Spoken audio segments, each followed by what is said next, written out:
Bahraich encounter में 2 लोगों का एनकाउंटर किया है और 5 लोग कुल गिरफ्तार हुए हैं, 2 का हाफ एनकाउंटर किया है। क्या कहेंगे? उत्तर प्रदेश में लगातार घटनाएं हो रही हैं और ये घटनाएं जो हो रही हैं वो सरकार की नाकामी की वजह से हो रही हैं। सरकार अपनी नाकामी छिपाने के लिए एनकाउंटर कर रही है। एनकाउंटर, नई परिभाषा में हाफ एनकाउंटर और भी कई परिभाषाएं जो सरकार ने बनाई हैं। अगर एनकाउंटर से ही लॉ एंड ऑर्डर बेहतर हो रहा होता तो अभी उत्तर प्रदेश कई आंकड़ों में और प्रदेशों से अच्छा होता। जीरो टॉलरेंस का नारा देने वाले उन्हें खुद अपने आप पर सोचना चाहिए। ये एडमिनिस्ट्रेटिव फेलियर था, सरकार का फेलियर था कि जब वहां पर तय था, पुलिस की जानकारी में था, तो आखिरकार आपने शांतिपूर्ण ढंग से क्यों नहीं प्रोसेशन को ले जाने दिया या उस कार्यक्रम को संपन्न क्यों नहीं करा पाए। जो लोग एक शांतिपूर्ण तरीके से एक कस्बे, गांव का या आसपास के लोगों का कार्यक्रम शांतिपूर्ण से संपन्न नहीं करा पाएंगे, उनसे लॉ ऑर्डर की क्या उम्मीद करेंगे आप। और फिर ये इनकाउंटर, हाफ इनकाउंटर, ये डराने के लिए हैं। आप मुझसे न नाम बताते न कुछ बताते, तब भी मैं कह सकता था कि इनकाउंटर किसका किया है इन्होंने। इनकाउंटर करना और नफरत को बढ़ावा देना, ये सरकार को नया तरीका मिल गया है काम करने का। ये अपनी सब नाकामी छिपा रहे हैं।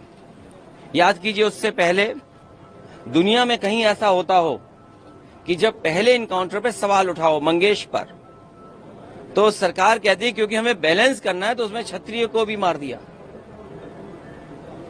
तो ये कहां का लॉ एंड ऑर्डर है? कहां की ये व्यवस्था है जहां पर आप बैलेंस करने के लिए किसी की जान ले रहे हैं? और सरकार अपनी नाकामी छिपाने के लिए खासकर इस तरह के इनकाउंटर कर रही है।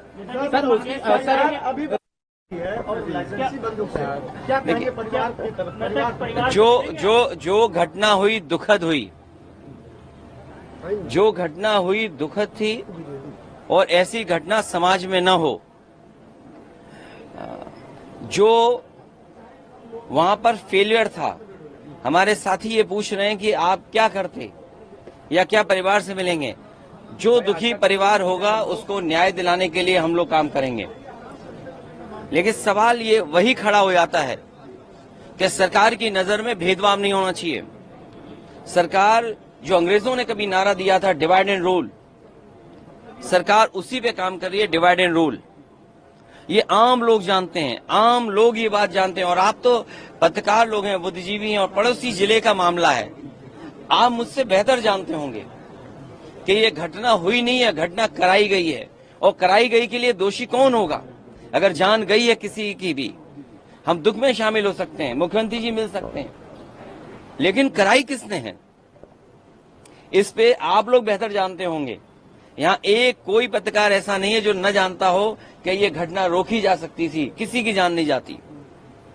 अगर जान गई है, हम दुख बांटने से ज्यादा, जो आज सरकार भी दुख बांट रही है, सरकार को इस बात पे दुख करना चाहिए था कि घटना क्यों हो गई, होनी नहीं चाहिए थी। सर, सरफराज की बहन का कहना यह है कि कल पुलिस ने गिरफ्तार किया था और आज एनकाउंटर दिखाया, कल गिरफ्तार। ये उत्तर प्रदेश की पुलिस को बिगाड़ दिया है। उत्तर प्रदेश की पुलिस को बेहतर करने के लिए डायल 100 से लेकर के और सुविधाएं दी। कई कार्यालय इन पुलिस के पास नहीं थे, वो कार्यालय दिए। कई इंफ्रास्ट्रक्चर के काम किए सरकार ने। लेकिन जो पुलिस का तरीका हो गया है, जब कभी भी जांच होगी, बहुत से दोषी लोगों के खिलाफ कार्रवाई होगी, जेल भी जाएंगे।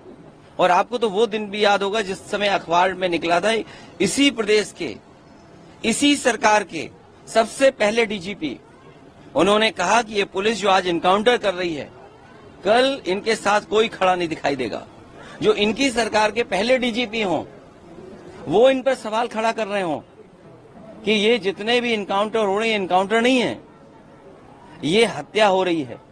इसीलिए उन्होंने कहा कि जो लोग ये हत्याएं कर रहे हैं, एक दिन ऐसा आएगा जब इनके साथ कोई खड़ा नहीं होगा। और मुझे सुनने में यहाँ तक आया है आप बेहतर बताना इस बात को कि जिस व्यक्ति ने पहला वीडियो वायरल किया उस प्रोसेशन का, उस पत्रकार के हाथ या पैर में बहुत चोटें आई हैं, उसमें बीजेपी के लोगों ने उसे बहुत मारा है। अगर बीजेपी के लोग पत्रकार को मार रहे हैं या बीजेपी के लोग पत्रकार को जेल भिजवा रहे झूठे मुकदमे में, तो समझिए क्या छिपा रहे हैं, कुछ तो छिपा रहे हैं ना। अरे मुख्यमंत्री जी से जो मिलाया हो उसे क्या मुआवजा, क्या नौकरी की बात करें हम। अच्छा बताइए, मुख्यमंत्री जी के साथ जो 2 घंटे वक्त गुजारा हो, उन्हें तो सरकारी नौकरी देनी चाहिए। और फिर जो फेक इनकाउंटर में निकलेंगे उनको क्या नौकरी देंगे क्या ये? अगले जी 2027 में अगर आप जो समाजवादियों ने काम किए उससे बेहतर काम करके जनता को सुविधा देने का काम करेंगे।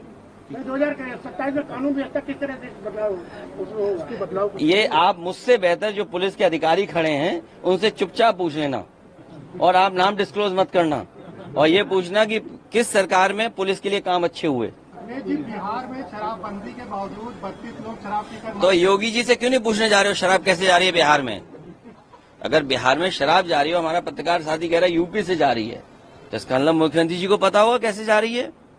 और अब तो बीजेपी के समर्थन की सरकारें दोनों तरफ हैं। बिहार में बीजेपी के समर्थन की सरकार है और यहाँ पर बीजेपी की सरकार है, तो बॉन्डिंग अच्छी चल रही होगी, इसी वजह से शराब पहुंच रही है वहां पर।